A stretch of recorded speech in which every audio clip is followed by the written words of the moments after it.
ফিলিস্তিনের অবরুদ্ধ গাজা ভূখণ্ডে নিরলস হামলা চালাচ্ছে ইসরায়েল। বর্বর ও নির্বিচারী হামলার মধ্যে পাল্টা প্রতিরোধ করে তুলেছে ভূখণ্ডটির স্বাধীনতাকামী সশস্ত্র গোষ্ঠী হামাস। গত কয়েক মাসের মধ্যে গাজা থেকে ইসরায়েলের সবচেয়ে বড় হামলা চালিয়েছে তারা।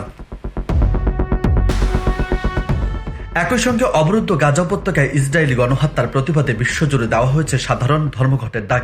এমন অবস্থায় মার্কিন প্রেসিডেন্ট ডোনাল্ড ট্রাম্পের সঙ্গে বৈঠক করতে যুক্তরাষ্ট্রে ছুটে গেছেন ইসরায়েলি প্রধানমন্ত্রী বেঞ্জামিন নেতানিয়াহু।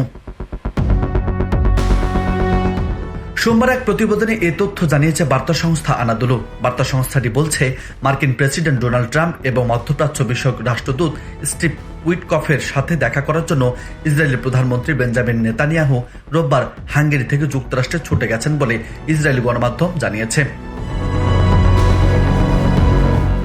এছাড়া নেতানিয়াহু ইসরায়েলি প্রধানমন্ত্রী মার্কিন বাণিজ্য মন্ত্রী হাওয়ার্ড লুটকিনের সঙ্গেও দেখা করবেন। বাণিজ্য মন্ত্রী হাওয়ার্ড মূলত ট্রাম্পের মূলনীতি তত্ত্বাবধান করেন।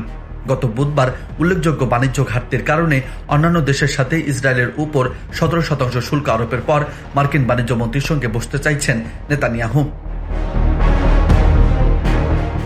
পৃথক একটি প্রতিবেদনে সংবাদ মাধ্যম টাইমস অফ ইসরায়েল জানিয়েছে, রোববার রাতে ওয়াশিংটন ডিসিতে পৌঁছেছে প্রধানমন্ত্রী বেঞ্জামিন নেতানিয়াহু।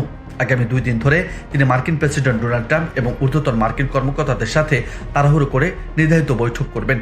বৈঠকগুলোতে মূলত গাজা উপত্যকায় চলমান যুদ্ধ এবং জিম্মিদের বিষয়ে আলোচনা করা হবে, যাদের মধ্যে 49 জন এখনো গাজায় বন্দী রয়েছেন।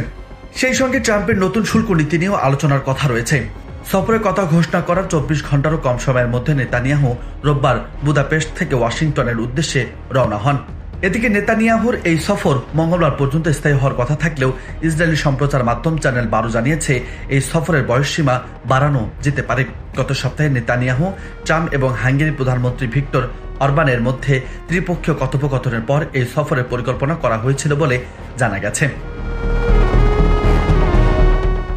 টাইমস অফ ইসরায়েল বলছে, স্ত্রী সারাকে নিয়ে ওয়াশিংটনে পৌঁছানোর পরেই ইসরায়েলি প্রধানমন্ত্রী নেতানিয়াহু বিমানবন্দর থেকে কাফেলা নিয়ে ব্লেয়ার হাউজের দিকে যান। সেখানে বাণিজ্য মন্ত্রী হাওয়ার্ড লুটকিনের সঙ্গে দেখা করার কথা ছিল তার।